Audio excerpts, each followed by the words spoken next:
Bienvenue sur Classique en lecture. Les confidences d'Arsène Lupin, de Maurice Leblanc. Le piège infernal, lu par François. Après la course, un flot de personnes qui s'écoulaient vers la sortie de la tribune ayant passé contre lui, Nicolas Dugrival porta vivement la main à la poche intérieure de son veston. Sa femme lui dit : « Qu'est-ce que tu as ? » ?»« Je suis toujours inquiet, avec cet argent. J'ai peur d'un mauvais coup. » Elle murmura : « Aussi, je ne te comprends pas. Est-ce qu'on garde sur soi une pareille somme ? Toute notre fortune. Nous avons eu pourtant assez de mal à la gagner. »« Bah, dit-il. Est-ce qu'on sait qu'elle est là, dans ce portefeuille ? » ?»« Mais si, bougonna-t-elle. Tiens, le petit domestique que nous avons renvoyé la semaine dernière le savait parfaitement. N'est-ce pas, Gabriel ? » ?»« Oui, ma tante, » fit un jeune homme qui se tenait à ses côtés. Les époux Dugrival et leur neveu Gabriel étaient très connus sur les hippodromes, où les habitués les voyaient presque chaque jour. Dugrival, gros homme au teint rouge, l'aspect d'un bon vivant, sa femme, lourde également, le masque vulgaire, toujours vêtu d'une robe de soie prune dont l'usure était trop visible. Le neveu, tout jeune, mince, la figure pâle, les yeux noirs, les cheveux blonds et un peu bouclés. En général, le ménage restait assis pendant toute la réunion. C'était Gabriel qui jouait pour son oncle, surveillant les chevaux au paddock, recueillant des tuyaux de droite et de gauche parmi les groupes des jockeys et des lades faisant la navette entre les tribunes et le parti mutuel. La chance, ce jour-là, leur fut favorable, car 3 fois, les voisins de Dugrival virent le jeune homme qui lui rapportait de l'argent. La 5e course se terminait. Dugrival alluma un cigare. À ce moment, un monsieur sanglé dans une jaquette marron, et dont le visage se terminait par une barbiche grisonnante, s'approcha de lui et demanda d'un ton de confidence : « Ce n'est pas à vous, monsieur, qu'on aurait volé ceci ?» Il exhibait en même temps une montre en or munie de sa chaîne. Dugrival sursauta. « Mais oui, c'est à moi. Tenez, mes initiales sont gravées. N.D. Nicolas Dugrival. » Et aussitôt, il plaqua la main sur la poche de son veston avec un geste d'effroi. Le portefeuille s'y trouvait encore. « Ah !» fit-il bouleversé. « J'ai eu de la chance. Mais tout de même, comment a-t-on pu... Connaît-on le coquin ? » ?»« Oui, nous le tenons. Il est au poste. Veuillez avoir l'obligeance de me suivre. Nous allons éclaircir cette affaire. »« À qui ai-je l'honneur ? » ?»« Monsieur Delangle, inspecteur de la sûreté. J'ai déjà prévenu monsieur Marken, l'officier de paix. » Nicolas Dugrival sortit avec l'inspecteur et tous deux, contournant les tribunes, se dirigèrent vers le commissariat. Ils en étaient à une 50aine de pas quand l'inspecteur fut abordé par quelqu'un qui lui dit en hâte : « Le type à la montre a bavardé. Nous sommes sur la piste de toute une bande. Monsieur Marken vous prie d'aller l'attendre au Paris Mutuel et de surveiller les alentours de la 4e baraque. » Il y avait foule devant le Paris Mutuel et l'inspecteur Delangle maugréa. C'est idiot, ce rendez-vous. Et puis, qui dois-je surveiller ? Monsieur Marken n'en fait jamais d'autres. Il écarta des gens qui le pressaient de trop près. Fichtre, il faut jouer des coudes et tenir son porte-monnaie. C'est comme cela que vous avez été pincé, monsieur Dugrival. Je ne m'explique pas. Oh, si vous saviez comment ces messieurs opèrent, on n'y voit que du feu. L'un vous marche sur le pied, l'autre vous éborgne avec sa canne, et le 3e vous subtilise votre portefeuille. En 3 gestes, c'est fini. Moi qui vous parle, j'y ai été pris. Il s'interrompit, et d'un air furieux. Mais sacré nom, nous n'allons pas moisir ici. Quel cohue, ce n'est pas supportable. Ah, monsieur Marken, là-bas qui nous fait signe. Un moment, je vous prie, et surtout, ne bougez pas. À coups d'épaule, il se fraya un passage dans la foule. Nicolas Dugrival le suivit un instant des yeux. L'ayant perdu de vue, il se tint un peu à l'écart pour n'être point bousculé. Quelques minutes s'écoulèrent. La 6e course allait commencer lorsque Dugrival aperçut sa femme et son neveu qui le cherchaient. Il leur expliqua que l'inspecteur Delangle se concertait avec l'officier de paix. « Tu as toujours ton argent ?» lui demanda sa femme. « Parbleu !» répondit-il. « Je te jure que l'inspecteur et moi, nous ne nous laissions pas serrer de trop près. » Il tâta son veston, étouffa un cri, enfonça la main dans sa poche et se mit à bredouiller des syllabes confuses tandis que madame Dugrival, épouvantée, bégayait. « Quoi? Qu'est-ce qu'il y a ?»« Volé, gémit-il. Le portefeuille, les 50 billets. »« Pas vrai !» s'exclama-t-elle. « Pas vrai !»« Si, l'inspecteur, un escroc, c'est lui !» Elle poussa de véritables hurlements. « Au voleur! On a volé mon mari! 50 000 francs! Nous sommes perdus! Au voleur !» Très vite, ils furent entourés d'agents et conduits au commissariat. Dugrival se laissait faire, absolument ahuri. Sa femme continuait à vociférer, accumulant des explications, poursuivant d'invectives le faux inspecteur. « Qu'on le cherche! Qu'on le trouve! Une jaquette marron, la barbe en pointe! Ah! Le misérable, ce qu'il nous a roulé! 50 000 francs! Mais, qu'est-ce que tu fais, Dugrival ?» D'un bond, elle se jeta sur son mari. Trop tard. Il avait appliqué contre sa tempe le canon d'un revolver. Une détonation retentit. Dugrival tomba. Il était mort. On n'a pas oublié le bruit que firent les journaux à propos de cette affaire et comment ils saisirent l'occasion pour accuser une fois de plus la police d'incurie et de maladresse. Était-il admissible qu'un pickpocket pût ainsi, en plein jour et dans un endroit public, jouer le rôle d'inspecteur et dévaliser impunément un honnête homme? La femme de Nicolas Dugrival entretenait les polémiques par ses lamentations et les interviews qu'elle accordait. Un reporter avait réussi à la photographier devant le cadavre de son mari, tandis qu'elle étendait la main et qu'elle jurait de venger le mort. Debout, près d'elle, son neveu Gabriel montrait un visage haineux.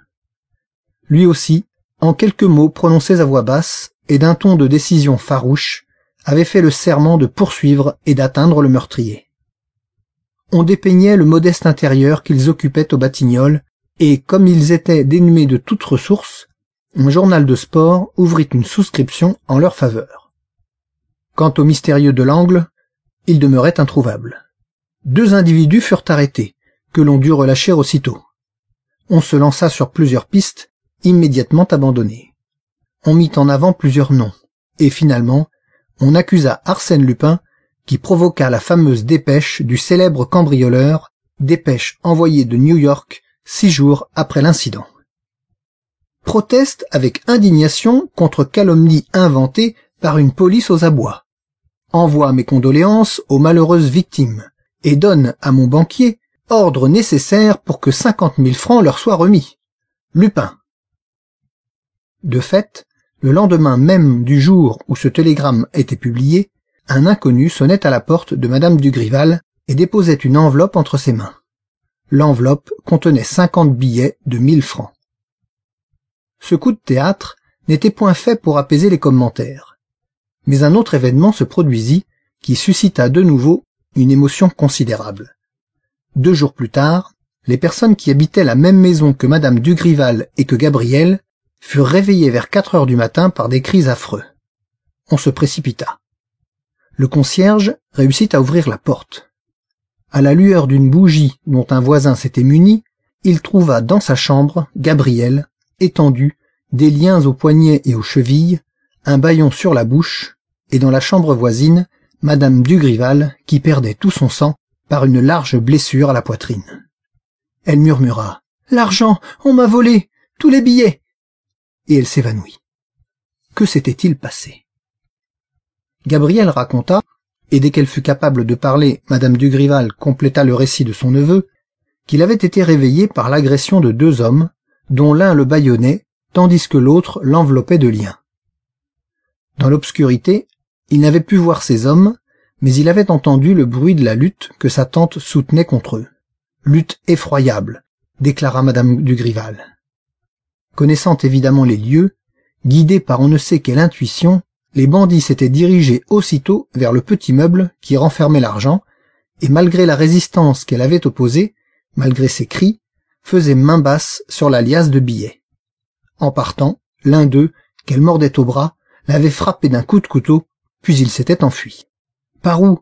lui demanda-t-on. « Par la porte de ma chambre, et ensuite, je suppose, par celle du vestibule. »« Impossible, le concierge les aurait surpris. » Car tout le mystère résidait en ceci. Comment les bandits avaient-ils pénétré dans la maison, et comment avaient-ils pu en sortir? Aucune issue ne s'offrait à eux. Était-ce un des locataires? Une enquête minutieuse prouva l'absurdité d'une telle supposition. Alors, l'inspecteur principal Ganimard, qui fut chargé plus spécialement de cette affaire, avoua qu'il n'en connaissait pas de plus déconcertante. « C'est fort comme du Lupin », disait-il. « Et cependant, ce n'est pas du Lupin. Non, il y a autre chose là-dessous, quelque chose d'équivoque, de louche.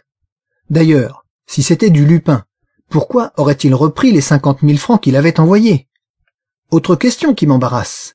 Quel rapport y a-t-il entre ce second vol et le premier, celui du champ de course? Tout cela est incompréhensible.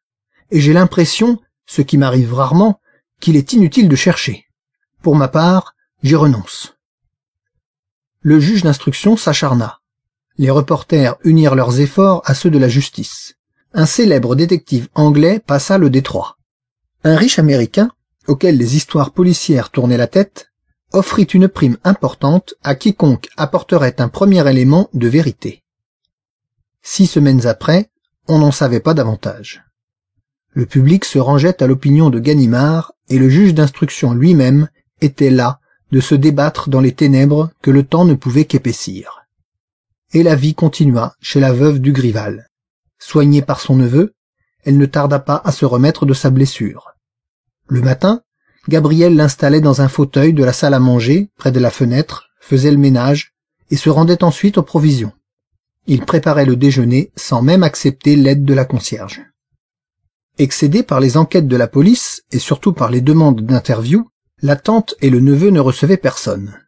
La concierge elle-même, dont les bavardages inquiétaient et fatiguaient madame Dugrival, ne fut plus admise. Elle se rejetait sur Gabriel, l'apostrophant chaque fois qu'il passait devant la loge. « Faites attention, monsieur Gabriel, on vous espionne tous les deux. Il y a des gens qui vous guettent.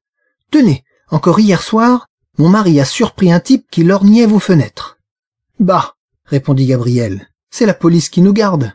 Tant mieux. » Or, un après-midi, vers 4 heures, il y eut au bout de la rue une violente altercation entre 2 marchands des 4 saisons. La concierge aussitôt s'éloigna de sa loge pour écouter les invectives que se lançaient les adversaires. Elle n'avait pas le dos tourné qu'un homme jeune, de taille moyenne, habillé de vêtements gris d'une coupe irréprochable, se glissa dans la maison et monta vivement l'escalier. Au 3e étage, il sonna. Son appel demeurant sans réponse, il sonna de nouveau. À la 3e fois, la porte s'ouvrit. « Madame Dugrival ?» demanda-t-il en retirant son chapeau. « Madame Dugrival est encore souffrante et ne peut recevoir personne, » riposta Gabriel qui se tenait dans l'antichambre. « Il est de toute nécessité que je lui parle. Je suis son neveu, je pourrais peut-être lui communiquer... »« Soit, » dit l'individu. « Veuillez dire à madame Dugrival que, le hasard m'ayant fourni des renseignements précieux sur le vol dont elle a été victime, je désire examiner l'appartement et me rendre compte par moi-même de certains détails. Je suis très accoutumé à ces sortes d'enquêtes, et mon intervention lui sera sûrement profitable. » Gabriel l'examina un moment, réfléchit et prononça. « En ce cas, je suppose que ma tante consentira. Prenez la peine d'entrer. » Après avoir ouvert la porte de la salle à manger, il s'effaça, livrant passage à l'inconnu. Celui-ci marcha jusqu'au seuil, mais à l'instant même où il le franchissait, Gabriel leva le bras et d'un geste brusque le frappa d'un coup de poignard au-dessus de l'épaule droite. Un éclat de rire jaillit dans la salle. « Touché !» cria madame Dugrival en s'élançant de son fauteuil. « Bravo, Gabriel! Mais dis donc, tu ne l'as pas tué, le bandit !»« Je ne crois pas, ma tante. La lame est fine et j'ai retenu mon coup. » L'homme chancelait, les mains en avant, le visage d'une pâleur mortelle. « Imbécile !» ricana la veuve. « Tu es tombé dans le piège, pas malheureux. Il y a assez longtemps qu'on t'attendait ici. Allons, mon bonhomme, dégringole. Ça t'embête, hein? Faut bien, cependant. Parfait. Un genou à terre d'abord, devant la patronne. Et puis l'autre genou. Ce qu'on est bien éduqué. Patatras. Voilà qu'on s'écroule. Ah! Jésus Dieu! Si mon pauvre Dugrival pouvait le voir ainsi. Et maintenant, Gabriel, à la besogne. Elle gagna sa chambre et ouvrit le battant d'une armoire à glace où des robes étaient pendues. Les ayant écartées, elle poussa un autre battant qui formait le fond de l'armoire et qui dégagea l'entrée d'une pièce située dans la maison voisine. Aide-moi à le porter, Gabriel, et tu le soigneras de ton mieux, hein? Pour l'instant, il vaut son pesant d'or, l'artiste. Un matin, le blessé reprit un peu conscience. Il souleva les paupières et regarda autour de lui. Il était couché dans une pièce plus grande que celle où il avait été frappé, une pièce garnie de quelques meubles et munie de rideaux épais qui voilaient les fenêtres du haut en bas. Cependant, il y avait assez de lumière qu'il put voir près de lui, assis sur une chaise et l'observant, le jeune Gabriel Dugrival. « Ah, c'est toi le gosse !» murmura-t-il. « Tous mes compliments, mon petit. Tu as le poignard sûr et délicat. » Et il se rendormit. Ce jour-là, et les jours qui suivirent, il se réveilla plusieurs fois, et chaque fois, il apercevait la figure pâle de l'adolescent, ses lèvres minces, ses yeux noirs d'une expression si dure. « Tu me fais peur, » disait-il. « Si tu as juré de m'exécuter, ne te gêne pas. Mais rigole. L'idée de la mort m'a toujours semblé la chose du monde la plus cocasse. Tandis qu'avec toi, mon vieux, ça devient macabre. Bonsoir, j'aime mieux faire dodo. » Pourtant, Gabriel, obéissant aux ordres de Madame Dugrival, lui prodiguait des soins attentifs. Le malade n'avait presque plus de fièvre et commençait à s'alimenter de lait et de bouillon. Il reprenait quelques forces et plaisantait. « À quand la première sortie du convalescent? La petite voiture est prête? Mais rigole donc, animal, tu as l'air d'un saule pleureur qui va commettre un crime. Allons, une risette à papa. » Un jour, en s'éveillant, il eut une impression de gêne fort désagréable. Après quelques efforts, il s'aperçut que pendant son sommeil, on lui avait attaché les jambes, le buste et les bras au fer du lit, et cela par de fines cordelettes d'acier qui lui entraient dans la chair au moindre mouvement. « Ah !» dit-il à son gardien, « cette fois, c'est le grand jeu. Le poulet va être saigné. Est-ce toi qui m'opères, l'ange Gabriel? En ce cas, mon vieux, que ton rasoir soit bien propre. Service antiseptique, s'il vous plaît. » Mais il fut interrompu par le bruit d'une serrure qui grince. La porte en face de lui s'ouvrit et Madame Dugrival apparut. Lentement, elle s'approcha, prit une chaise et sortit de sa poche un revolver qu'elle arma et qu'elle déposa sur la table de nuit. « Bon, » murmura le captif, « on se croirait à l'ambigu. 4e acte, le jugement du traître. Et c'est le beau sexe qui exécute, la main des grâces. Quel honneur! Madame Dugrival, je compte sur vous pour ne pas me défigurer. »« Tais-toi, Lupin. »« Ah, vous savez, Bigre, on a du flair. »« Tais-toi, Lupin. » Il y avait dans le son de sa voix quelque chose de solennel qui impressionna le captif et le contraignit au silence. Il observa l'un après l'autre ces deux geôliers. Les traits bouffis, le teint rouge de Madame Dugrival contrastaient avec le visage délicat de son neveu, mais tous deux avaient le même air de résolution implacable. La veuve se pencha et lui dit : « Es-tu prête à répondre à mes questions ? » ?»« Pourquoi pas ? Alors, écoute-moi bien. Je suis tout oreille. Comment as-tu su que Dugrival portait tout son argent dans sa poche ? Un bavardage de domestique. Un petit domestique qui a servi chez moi, n'est-ce pas ? Oui. Et c'est toi qui as d'abord volé la montre de Dugrival pour la lui rendre ensuite et lui inspirer confiance. Oui. Elle réprima un mouvement de rage. Imbécile. Mais oui, imbécile. Comment tu dépouilles mon homme, tu l'accules à se tuer, et au lieu de ficher le camp à l'autre bout du monde et de te cacher, tu continues à faire le Lupin en plein Paris. Tu ne te rappelais donc plus que j'avais juré sur la tête même du mort de retrouver l'assassin ? C'est cela qui m'épate, dit Lupin. Pourquoi m'avoir soupçonné ? Pourquoi ? Mais c'est toi-même qui t'es vendu. Moi ? Évidemment, les 50 000 francs.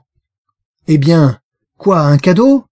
Oui, un cadeau, que tu donnes l'ordre, par télégramme, de m'envoyer pour faire croire que tu étais en Amérique le jour des courses. Un cadeau, la bonne blague. C'est-à-dire, n'est-ce pas, que ça te tracassait, l'idée de ce pauvre type que tu avais assassiné. Alors, tu as restitué l'argent à la veuve, ouvertement, bien entendu, parce qu'il y a la galerie, et qu'il faut toujours que tu fasses du battage, comme un cabotin que tu es.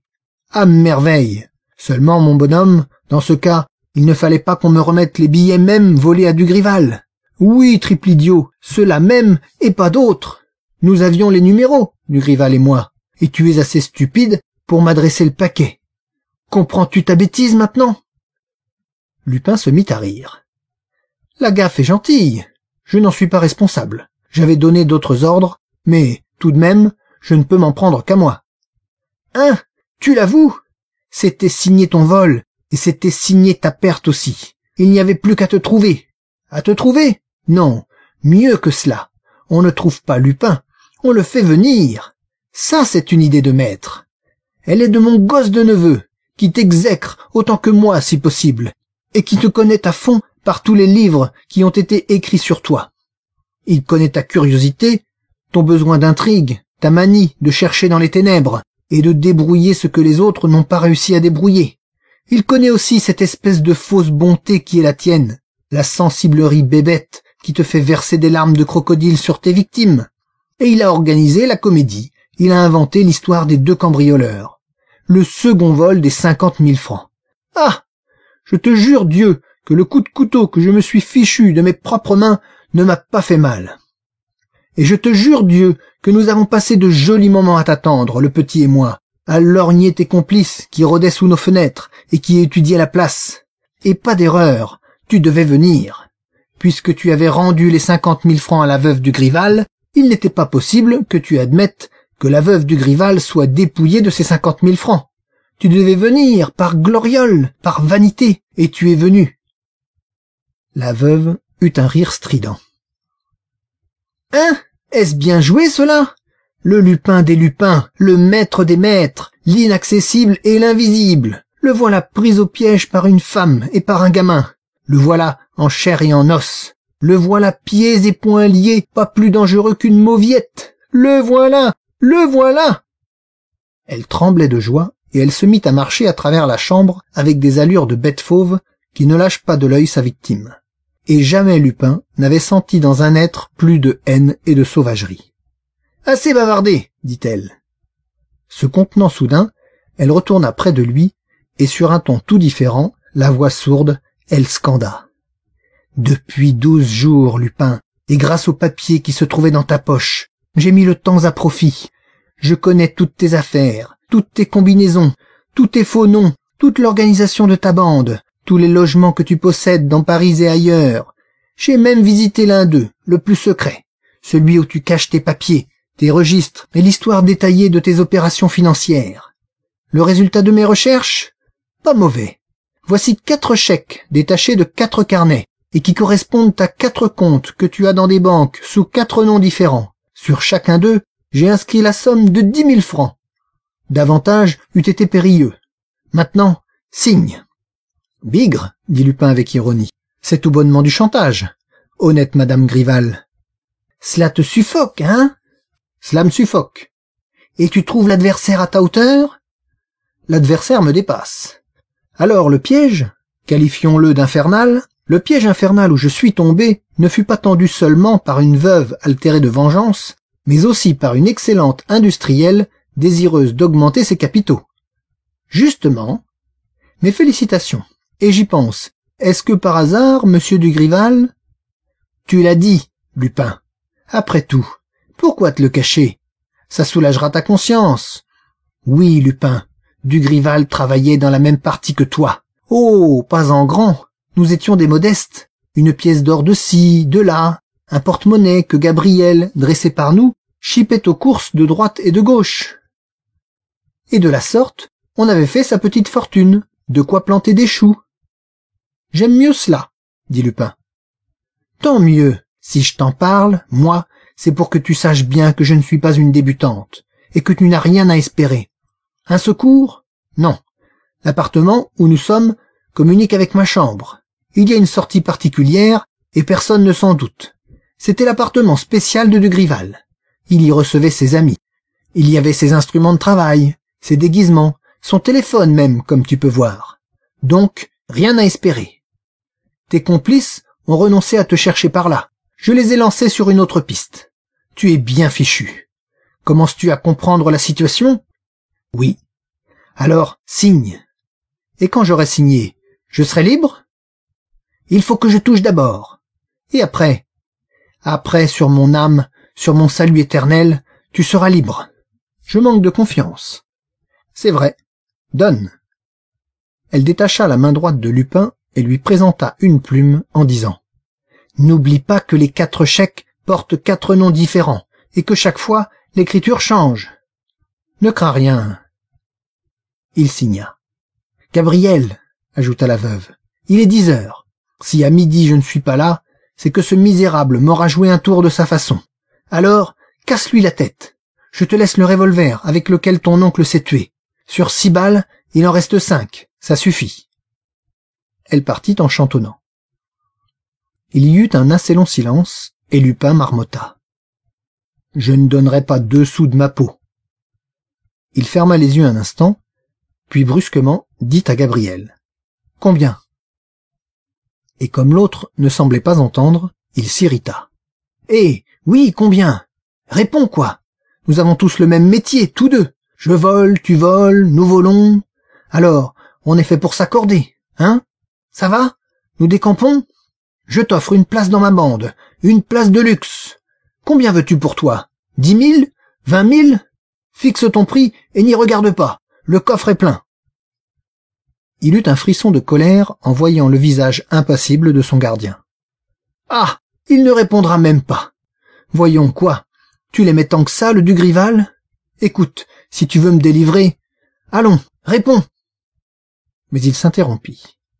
Les yeux du jeune homme avaient cette expression cruelle qu'il connaissait si bien. Pouvait-il espérer le fléchir? « Crénom de crénom, grinça-t-il. Je ne vais pourtant pas crever ici, comme un chien. Ah, si je pouvais. » Se raidissant, il fit pour rompre ses liens un effort qui lui arracha un cri de douleur, et il retomba sur son lit, exténué. « Allons, murmura-t-il au bout d'un instant. La veuve l'a dit, je suis fichu. Rien à faire. De profundis, Lupin. » Un quart d'heure s'écoula, une demi-heure. Gabriel, s'étant approché de Lupin, vit qu'il tenait les yeux fermés et que sa respiration était égale, comme celle d'un homme qui dort. Mais Lupin lui dit « Crois pas que je dorme, le gosse. Non, on ne dort pas à cette minute-là. Seulement, je me fais une raison. Faut bien, n'est-ce pas? Et puis, je pense à ce qui va suivre. Parfaitement, j'ai ma petite théorie là-dessus. Tel que tu me vois, je suis partisan de la métempsychose et de la migration des âmes. Mais ce serait un peu long à t'expliquer. Dis donc, petit, avant de se séparer, si on se donnait la main. Non? Alors, adieu.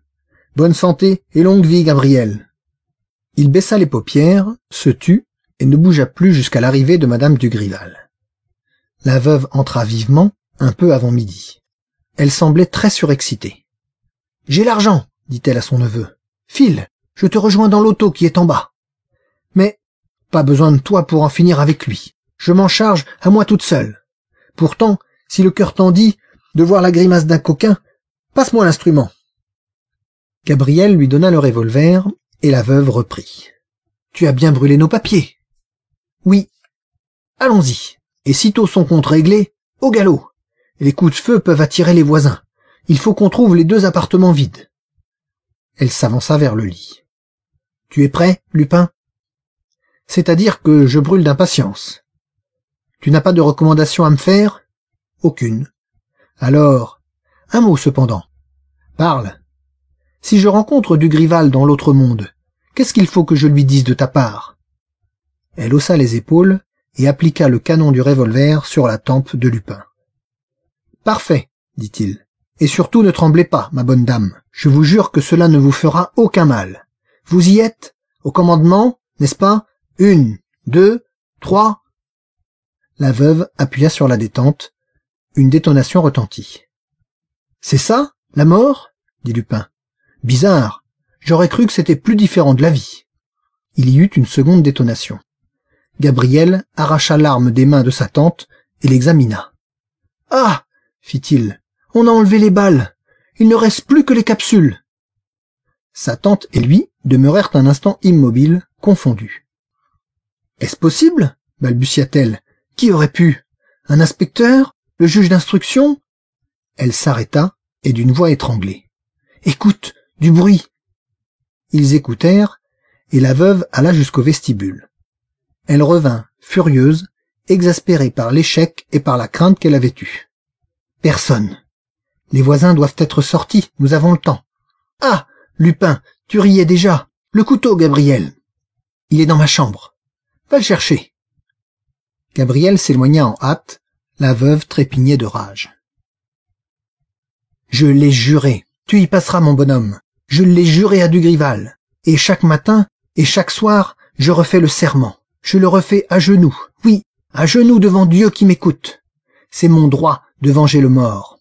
Ah, dis donc, Lupin, il me semble que tu ne ris plus. Bon sang, mais on dirait même que tu as peur. Il a peur. Il a peur. Je vois ça dans ses yeux. Gabriel, arrive, mon petit. Regarde ses yeux. Regarde ses lèvres. Il tremble. Donne le couteau, que je le lui plante dans le cœur, tandis qu'il a le frisson. Ah, froussard. Vite, vite, Gabriel, donne le couteau.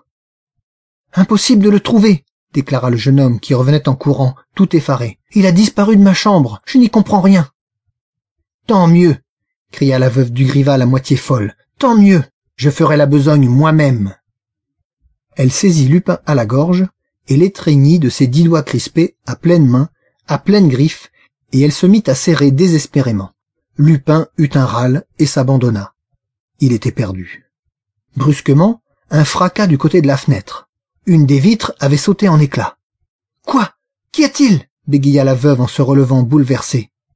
Gabriel, plus pâle encore qu'à l'ordinaire, murmura. « Je ne sais pas, je ne sais pas. »« Comment a-t-on pu » répéta la veuve. Elle n'osait bouger dans l'attente de ce qui allait se produire. Et quelque chose surtout l'épouvantait, c'est que par terre, autour d'eux, il n'y avait aucun projectile, et que la vitre pourtant, cela était visible, avait cédé au choc d'un objet lourd et assez gros, d'une pierre sans doute. Après un instant, elle chercha sous le lit, sous la commode. « Rien, dit-elle. »« Non, » fit son neveu qui cherchait également. Et elle reprit en s'asseyant à son tour. « J'ai peur, les bras me manquent, achève-le. »« J'ai peur, moi aussi. »« Pourtant, bredouilla-t-elle, il faut bien, j'ai juré. » Dans un effort suprême, elle retourna près de Lupin et lui entoura le cou de ses doigts raidis. Mais Lupin, qui scrutait son visage blême, avait la sensation très nette qu'elle n'aurait pas la force de le tuer. Pour elle, il devenait sacré, intangible. Une puissance mystérieuse le protégeait contre toutes les attaques, une puissance qu'il avait déjà sauvée 3 fois par des moyens inexplicables et qui trouverait d'autres moyens pour écarter de lui les embûches de la mort. Elle lui dit à voix basse. « Ce que tu dois te ficher de moi. » « Ma foi, pas du tout.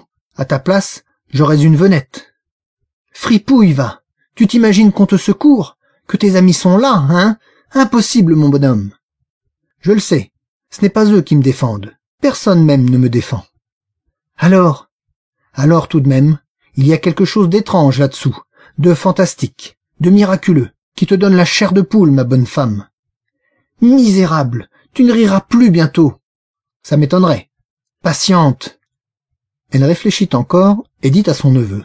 « Qu'est-ce que tu ferais ?»« Rattache-lui le bras et allons-nous-en, » répondit-il. Conseil atroce. C'était condamner Lupin à la mort la plus affreuse, la mort par la faim. « Non, » dit la veuve, « il trouverait peut-être encore une planche de salut. J'ai mieux que cela. » Elle décrocha le récepteur du téléphone. Ayant obtenu la communication, elle demanda. « Le numéro 822-48, s'il vous plaît. » Et après un instant, « Allô? Le service de la sûreté? Monsieur l'inspecteur principal Ganimard est-il ici? Pas avant 20 minutes? Dommage. Enfin, quand il sera là, vous lui direz ceci de la part de madame Dugrival.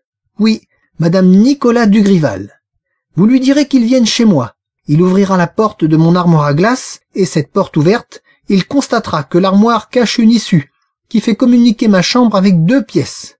Dans l'une d'elles, il y a un homme solidement ligoté. C'est le voleur, l'assassin de Dugrival. Vous ne me croyez pas? Avertissez monsieur Ganimard, il me croira, lui. Ah, j'oubliais le nom de l'individu. Arsène Lupin. Et sans un mot de plus, elle raccrocha le récepteur. Voilà qui est fait, Lupin. Au fond, j'aime autant cette vengeance. Ce que je vais me tordre en suivant les débats de l'affaire Lupin. Tu viens, Gabriel? Oui, ma tante. Adieu, Lupin. On ne se reverra sans doute pas. car nous passons à l'étranger. Mais je te promets de t'envoyer des bonbons quand tu seras au bagne. Des chocolats à la mère. Nous les mangerons ensemble. Adieu. Au revoir. » La veuve sortit avec son neveu, laissant Lupin enchaîné sur le lit. Tout de suite, il remua son bras libre et tâcha de se dégager. Mais à la première tentative, il comprit qu'il n'aurait jamais la force de rompre les cordons d'acier qui le liaient. Épuisé par la fièvre et par l'angoisse, que pouvait-il faire durant les 20 ou 30 minutes peut-être qui lui restaient avant l'arrivée de Ganimard? Il ne comptait pas davantage sur ses amis. Si 3 fois il avait été sauvé de la mort, cela provenait évidemment de hasards prodigieux, mais non point d'une intervention de ses amis. Sans quoi, ils ne se fussent pas contentés de ces coups de théâtre invraisemblables. Ils l'eussent bel et bien délivré. Non, il fallait renoncer à toute espérance. Ganimard venait, Ganimard le trouverait là. C'était inévitable. C'était un fait accompli. Et la perspective de l'événement l'irritait d'une façon singulière. Il entendait déjà les sarcasmes de son vieil ennemi. Il devinait l'éclat de rire qui le lendemain accueillerait l'incroyable nouvelle. Qu'il fût arrêté en pleine action, sur le champ de bataille, pour ainsi dire, et par une escouade imposante d'adversaires, soit. Mais arrêté, cueilli plutôt, ramassé dans de telles conditions, c'était vraiment trop stupide. Et Lupin, qui tant de fois avait bafoué les autres, sentait tout ce qu'il y avait de ridicule pour lui dans le dénouement de l'affaire Dugrival, tout ce qu'il y avait de grotesque à s'être laissé prendre au piège infernal de la veuve, et en fin de compte, à être servi à la police comme un plat de gibier, cuit à point et savamment assaisonné. « Sacrée veuve !» bougonna-t-il. « Elle aurait mieux fait de m'égorger tout simplement. » Il prêta l'oreille. Quelqu'un marchait dans la pièce voisine. Ganimard? Non. Quelle que fût sa hâte, l'inspecteur ne pouvait encore être là. Et puis, Ganimard n'eût pas agi de cette manière, n'eût pas ouvert la porte aussi doucement que l'ouvrait cette autre personne. Lupin se rappela les 3 interventions miraculeuses auxquelles il devait la vie. Était-il possible que ce fût réellement quelqu'un qui l'eût protégé contre la veuve et que ce quelqu'un entreprît maintenant de le secourir? Mais qui, en ce cas? Sans que Lupin réussît à le voir, l'inconnu se baissa derrière le lit. Lupin devina le bruit des tenailles qui s'attaquaient aux cordelettes d'acier et qui le délivraient peu à peu. Son buste d'abord fut dégagé, puis les bras, puis les jambes. Et une voix lui dit « Il faut vous habiller ». Très faible, il se souleva à demi au moment où l'inconnu se redressait. « Qui êtes-vous » murmura-t-il. « Qui êtes-vous » Et une grande surprise l'envahit. À côté de lui, il y avait une femme, vêtue d'une robe noire et coiffée d'une dentelle qui recouvrait une partie de son visage. Et cette femme, autant qu'il pouvait en juger, était jeune et de taille élégante et mince. « Qui êtes-vous » répéta-t-il. « Il faut venir, dit la femme. Le temps presse. »« Est-ce que je peux » dit Lupin en faisant une tentative désespérée. « Je n'ai pas la force. »« Buvez cela. » Elle versa du lait dans une tasse, et comme elle la lui tendait, sa dentelle s'écarta, laissant la figure à découvert. « Toi, c'est toi » balbutia-t-il. « C'est vous qui êtes ici. C'est vous qui étiez. » Il regarda stupéfié cette femme dont les traits offraient, avec ceux de Gabriel, une si frappante analogie, dont le visage, délicat et régulier, avait la même pâleur, dont la bouche avait la même expression dure et antipathique. Une sœur n'eût pas présenté avec un frère une telle ressemblance. À n'en pas douter, c'était le même être. Et sans croire un instant que Gabriel se cachât sous des vêtements de femme, Lupin, au contraire, eut l'impression profonde qu'une femme était auprès de lui, et que l'adolescent qu'il avait poursuivi de sa haine et qu'il avait frappé d'un coup de poignard était bien vraiment une femme. Pour l'exercice plus commode de leur métier, les époux Dugrival l'avaient accoutumé à ce déguisement de garçon. « Vous, répétait-il, qui se serait douté ?» Elle vida dans la tasse le contenu d'une petite fiole. « Buvez ce cordial, dit-elle. Il hésita, pensant à du poison. Elle reprit. « C'est moi qui vous ai sauvé. »« En effet, dit-il. C'est vous qui avez désarmé le revolver. »« Oui. Et c'est vous qui avez dissimulé le couteau. Le voici, dans ma poche. Et c'est vous qui avez brisé la vitre au moment où votre tante m'étranglait. C'est moi, avec le presse-papier qui était sur cette table et que j'ai jeté dans la rue. Mais pourquoi? Pourquoi? Demanda-t-il absolument interdit. Buvez. Vous ne vouliez donc pas que je meure? Mais alors, pourquoi m'avez-vous frappé au début? Buvez. Il vida la tasse d'un trait, sans trop savoir la raison de sa confiance subite. Habillez-vous, rapidement, ordonna-t-elle, en se retirant du côté de la fenêtre. Il obéit, et elle revint près de lui, car il était retombé sur une chaise, exténué. Il faut partir, il le faut, nous n'avons que le temps. Rassemblez toutes vos forces. Elle se courba un peu pour qu'il s'appuyât à son épaule, et elle le mena vers la porte et vers l'escalier. Et Lupin marchait, comme on marche dans un rêve, dans un de ces rêves bizarres où il se passe les choses du monde les plus incohérentes et qui étaient la suite heureuse du cauchemar épouvantable qu'il vivait depuis 2 semaines. Une idée cependant l'effleura. Il se mit à rire. Pauvre Ganimard, vraiment, il n'a pas de veine. Je donnerais bien 2 sous pour assister à mon arrestation. Après avoir descendu l'escalier, grâce à sa compagne qui le soutenait avec une énergie incroyable, il se trouva dans la rue, en face d'une automobile, où elle le fit monter.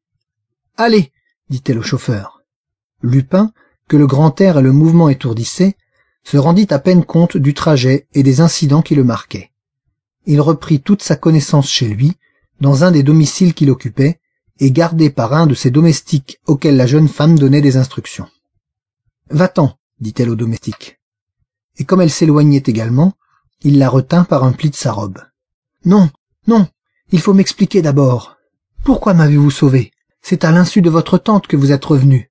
Mais pourquoi m'avez-vous sauvé? Par pitié !»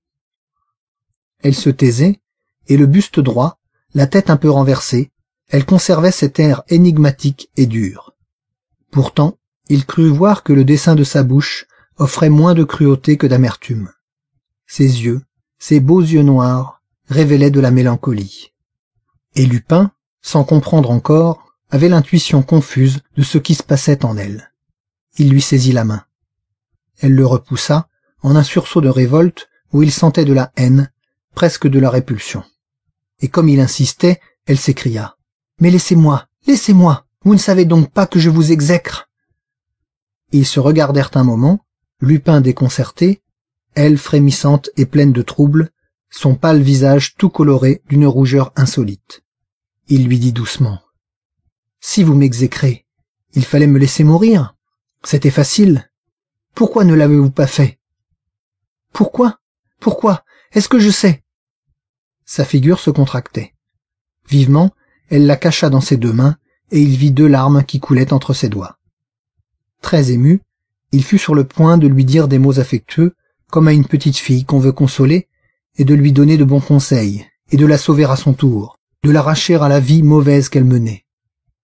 Mais de tels mots eussent été absurdes, prononcés par lui, et il ne savait plus que dire, maintenant qu'il comprenait toute l'aventure, et qu'il pouvait évoquer la jeune femme à son chevet de malade, soignant l'homme qu'elle avait blessé, admirant son courage et sa gaieté, s'attachant à lui, s'éprenant de lui, et 3 fois, malgré elle sans doute, en une sorte d'élan instinctif, avec des accès de rancune et de rage, le sauvant de la mort. Et tout cela était si étrange, si imprévu, un tel étonnement bouleversait Lupin, que cette fois, il n'essaya pas de la retenir quand elle se dirigea vers la porte, à reculons, et sans le quitter du regard. Elle baissa la tête, sourit un peu, et disparut. Il sonna d'un coup brusque. « Suis cette femme !» dit-il à un domestique. « Et puis non, reste ici. Après tout, cela vaut mieux. » Il demeura pensif assez longtemps. L'image de la jeune femme l'obsédait. Puis il repassa dans son esprit toute cette curieuse, émouvante et tragique histoire, où il avait été si près de succomber, et prenant sur la table un miroir, il contempla longuement, avec une certaine complaisance, son visage que la maladie et l'angoisse n'avaient pas trop abîmé. « Ce que c'est pourtant, murmura-t-il, que d'être joli garçon. » Merci d'avoir écouté Les Confidences d'Arsène Lupin sur Classique en Lecture. Si cette vidéo vous a plu, vous pouvez la partager. N'hésitez pas à liker, vous abonner et activer la cloche des notifications pour être prévenu lorsque je sors une nouvelle vidéo de lecture. À très vite! sur Classique en lecture.